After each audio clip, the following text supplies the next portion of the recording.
Okay, welcome back. Repeating a video, but I'd say it's better.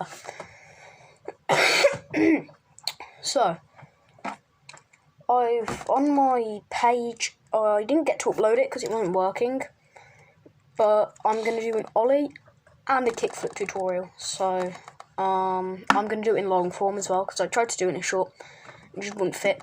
So, I'll start with an ollie tutorial, because ollies almost fit into the kickflip. You need to learn how to ollie to kickflip, basically. So, what I'm going to teach you how to do is ollie first. So, if I just adjust the camera there, can you see my... No.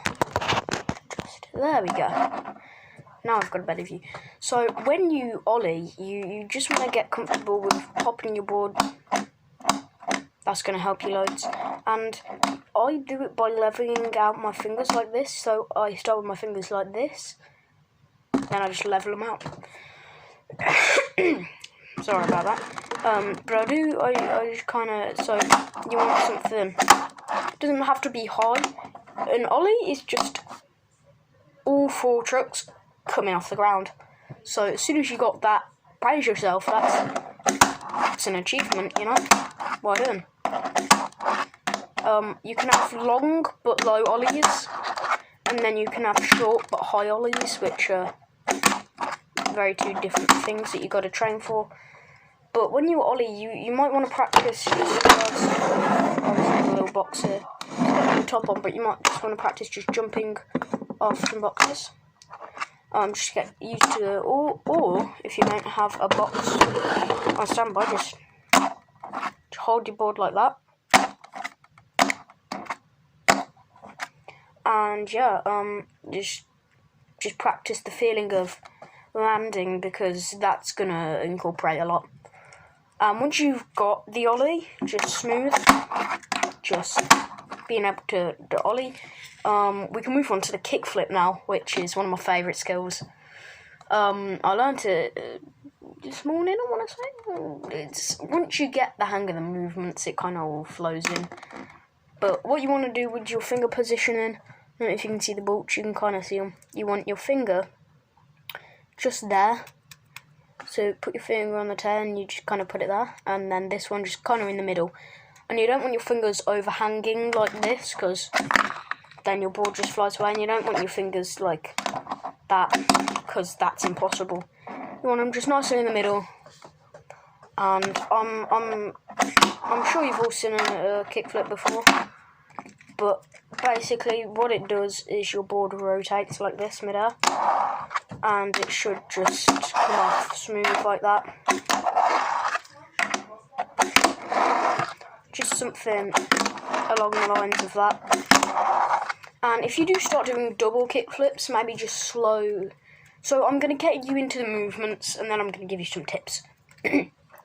So what you want to do, when you're into the movement, you've got your board like this, you pop your board, obviously, and then you slide your fingers forwards, almost like this.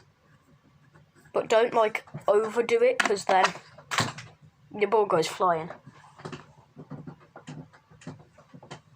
You just kind of want to, just a nice little smooth movement, but don't like under exaggerate it. So we're just doing this because it's not gonna complete the full turn otherwise.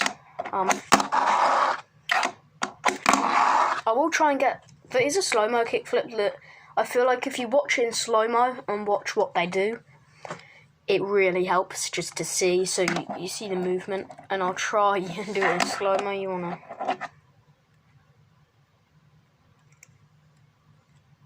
Like, just slide your fingers forwards, and if you don't get it first try, that's fine. But like, I'd usually just practice it off something again.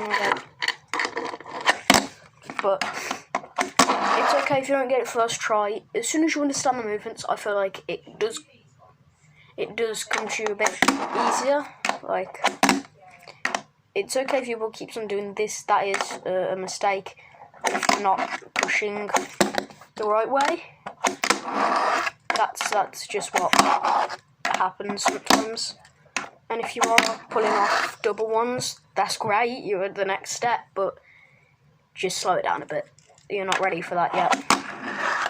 You just want to get a nice clean kickflip on it. And I feel like if you watch a few, you see them, you're like, oh, okay. And then you can kind of like understand that almost a bit more. And there you go. There you have it. But do incorporate ollies into kickflips, because the higher your kickflip is, I usually have it around this high or this high, like this around here is good, because the higher your kickflip, the more time you've got to catch it and rotate it in the air, really. Because if you just do it like this, your board's going to fall flat like that, and then you don't have time to actually kickflip. But yeah, I hope this helped. If there is any more things, I'll try and put a short out and ask you if you want any more tutorials or a bit more like deeper explaining on it. But I've covered the basics, and that's all I could think of for today's video. But yeah, this is going to be uploaded soon. Probably upload a few shorts afterwards. But yeah, hope you have a great day. Out.